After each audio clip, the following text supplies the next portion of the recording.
Haolongood keeps surprising us with a broad variety of genera.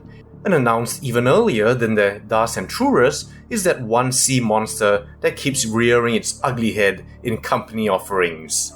Surprisingly, I was never too interested in Megalodon, but sooner or later, every company has to dip its toes in shark-infested waters and present its version. And since Haolongood has consistently delivered, I thought I'd give this one a go. So, just a quick mention. You can see for this one, it doesn't have the typical white-based box, but it has a very nicely painted scene around the model itself. I really like the dark blue, and it would be cool if boxes for future marine offerings had a similar design to differentiate from the dinosaurs. Megalodon means big tooth, and comes from ancient Greek with megas meaning mighty, and odus meaning tooth.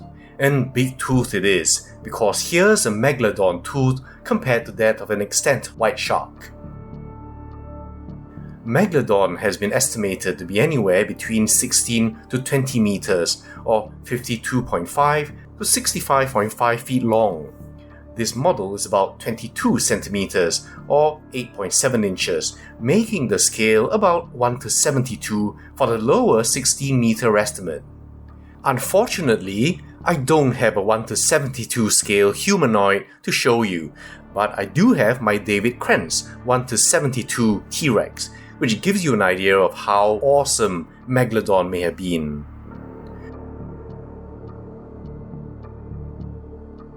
Understandably, breaking Haolongood's two color variant presentations, this has just one counter-shaded color. It's as you'd expect for a shark. It's quite matte, only with the faintest hint of a shine.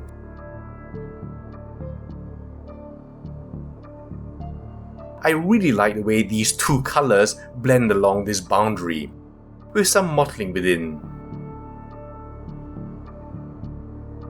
There's even a hint of pink here around the gills. Now, let's get to the detail. First, of course, we look at the head. Now, this is one ugly motherfucker, as you'd expect all Megalodons to be. It has that shorter rostrum we see in many depictions nowadays. The mouth articulates, and within you see the rows and rows of evil teeth. Sadly, the teeth are rather badly overrun with the paint of the pink. The opening and closing is very smooth, although mine is loose. I think one reason I really dislike many models is their insistence on having an articulated mouth. This is especially bad when you have a counter-shaded shark with a white underside. Now, these straight parallel lines don't make things any better. The whole thing just looks like a ventriloquist's dummy, to be honest. And other than that, though, it is generally workable as a shark of sorts. There is a seam here, but fortunately, unlike photos I've seen online, it is actually not too obvious. And just an overall look of the head.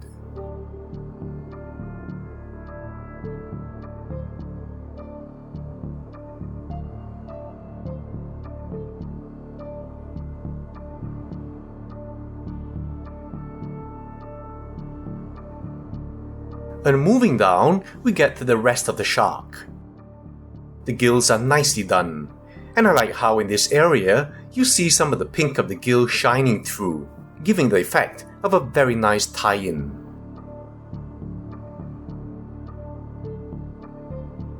The gills themselves are nicely painted.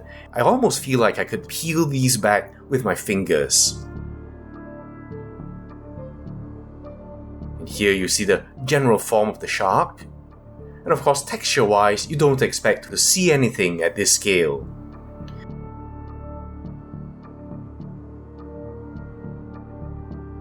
It really is painted very nicely though. I think you'll see that even within the greys there's a bit of complexity.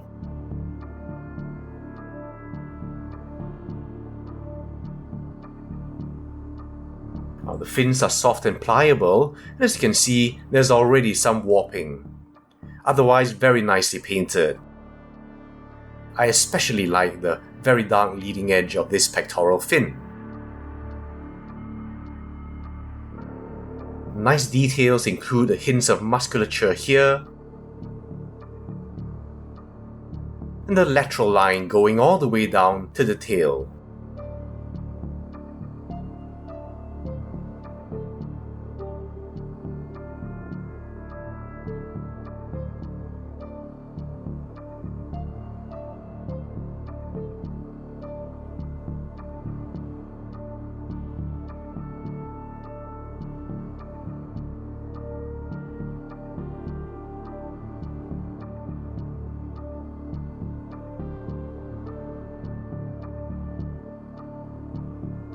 Now sadly, I really don't have much interest in sharks, and I know very little about them, so I welcome comments from the real experts here.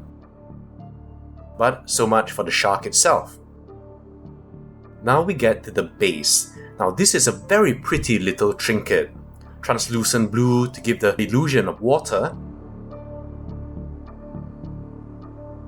And these swirls here, while rather stylized, work very well with the shark. It's a nice stand, but also serves to prevent the fins from being warped with prolonged standing.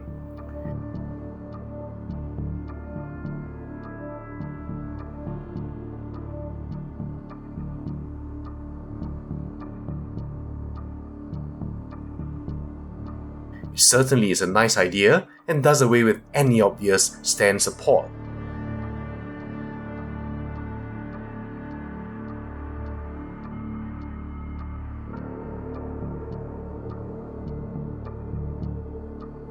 Now let's talk a bit about Megalodon and how it actually looks like.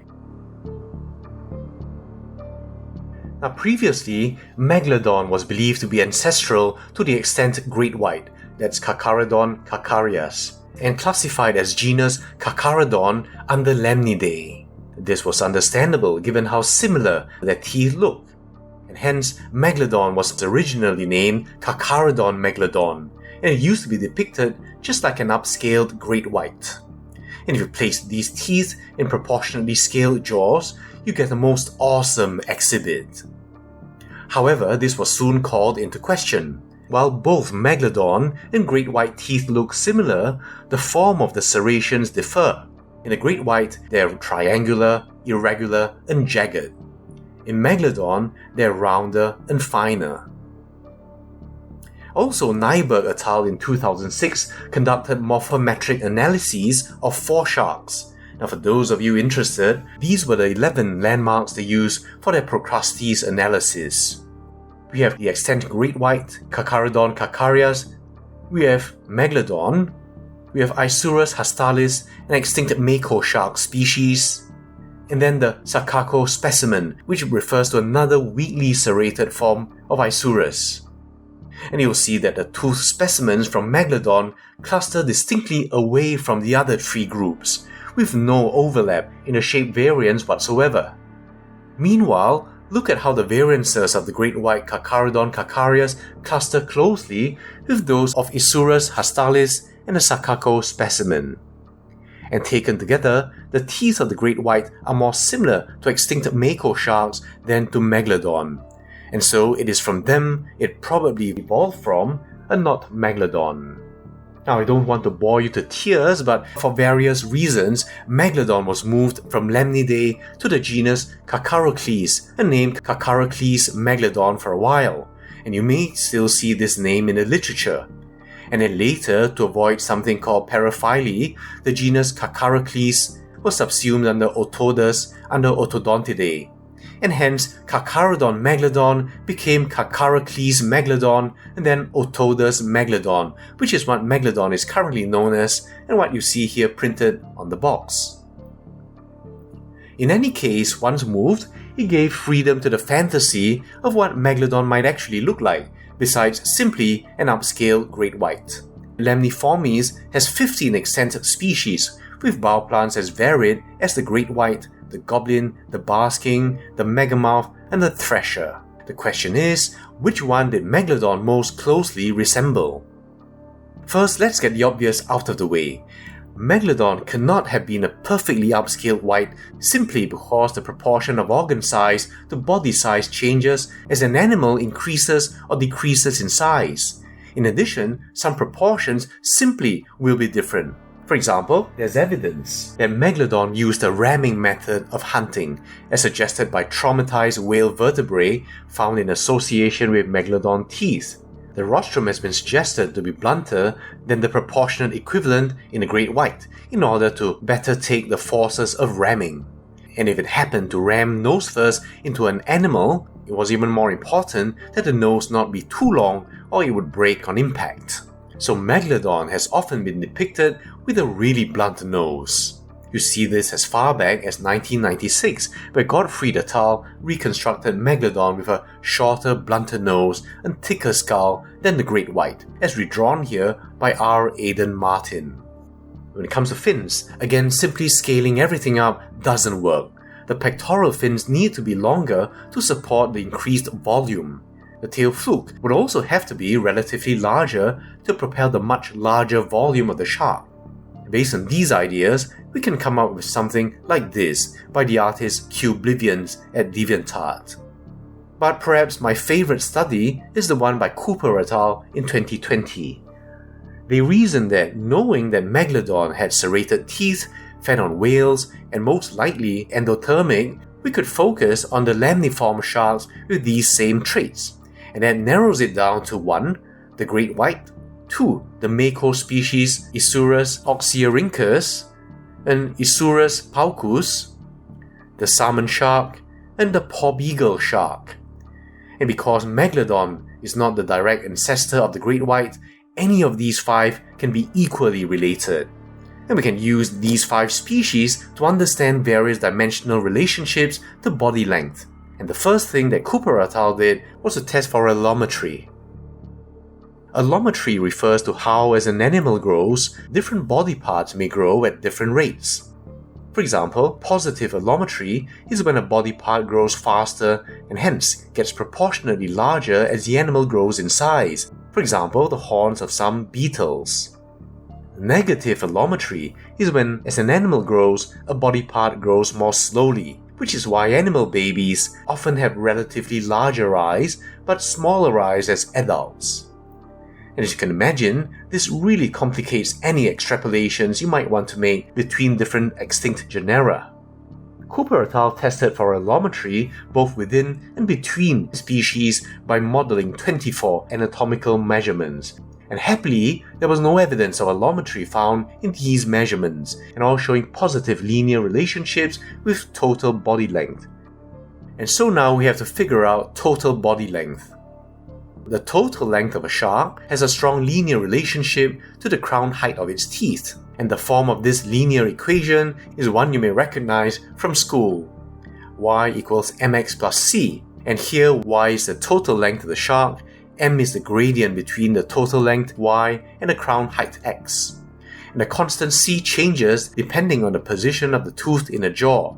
So to estimate total length, we really need to know the position of the jaw of whichever tooth we're using, and a model to extrapolate on. And using the great white still makes sense, given the similarity in the tooth shape, yielding lengths of 15 to 18 meters, or 49 to 59 feet. So now that we have a reasonable length, we can move on to correlate this with other body parts. And if you want detail, I suggest not just the Cooper et al. 2020 paper that I'll reference below, but also highly recommend the supplementary material. And in short, using all 5 analogs together, and again applying y equals mx plus c, but this time, y refers to the specific body measurement, m is the relationship between the body part and the total length, x is the total length, and c is the intercept.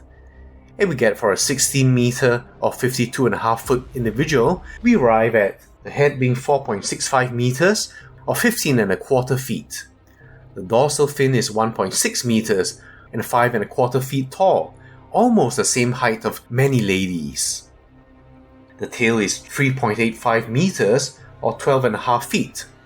The gills are 1.4 meters or 4.5 feet. And the pectoral fins are at least 3 meters or 10 feet long. The tip of the dorsal fin to the belly bottom is more than 14.8 feet. And in sum, this is what they ended up with, which is certainly different from this. And looking actually more like a great white than some of the more outlandish reconstructions I've seen of Megalodon.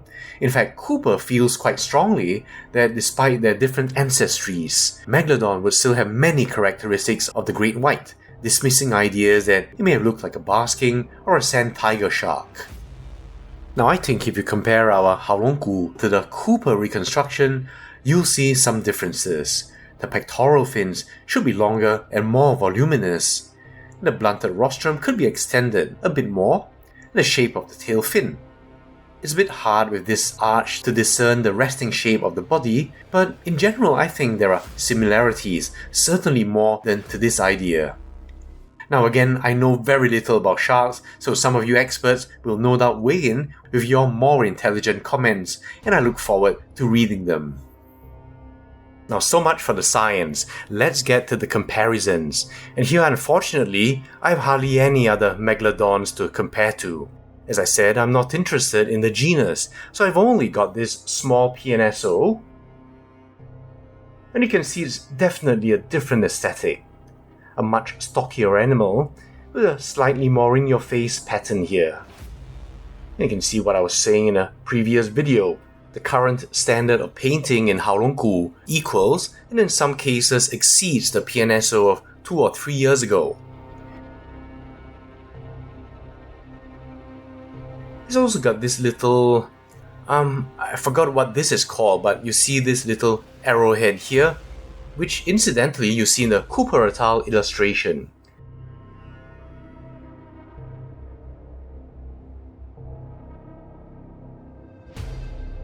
And this older one. Now, not to compare apples to oranges, but I thought those who have this might want to understand the size difference.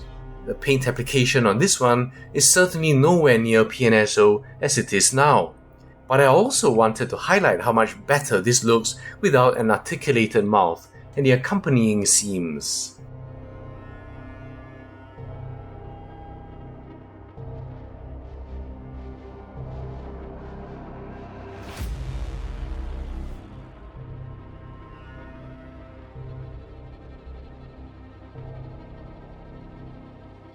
I do have a couple of other interesting sharks. The first is a very bizarre PNSO helicoprion, from what I'd call the golden age of PNSO, when they were giving us almost one every week or two, and such a wide variety of animals then. Man, just look at the beautiful gradient here, and the iridescence of it.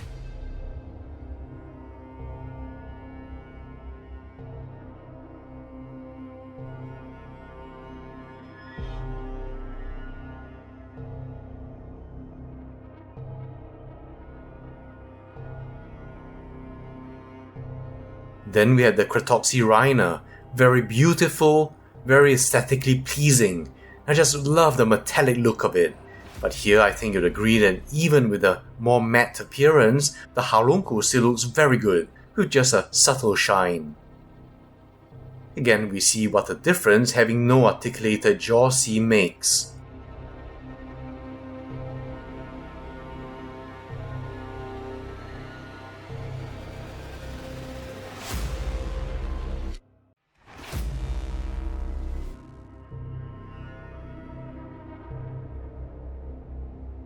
And finally, it makes sense to compare our Megalodon with the other badass, the PNSO Leviathan.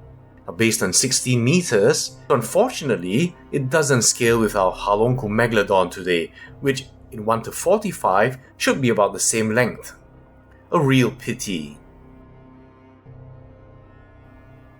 And again, I know I sound like a broken record, but here's how not having seams work beautifully in a counter-shaded marine animal. And actually, just in case any of you don't have any of these marine animals, here's the Wilson T-Rex.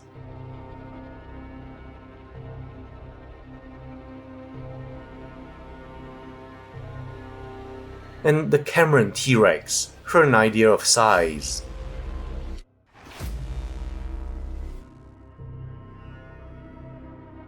So that's it for the Haolonggood Megalodon. I'm pretty pleased with the absolute size, though it would have done nicely to have doubled to scale better with the Leviathan. I quite like the way the counter shading blends in, and the matte look does look good even without the wet shine. The seams are unfortunate. I wish they would have had some way to make them less obvious, or else just do away with the articulated jaw and keep the mouth closed. And finally, it would be nice if the form mimicked more exactly the reconstruction seen in Cooper et al. Now, since I know next to nothing about sharks, I'll let the real experts get either elated or furious in the comment section. I'll just be blissfully ignorant and eagerly await Haolonggood's next marine offering. I'll see you in the next video.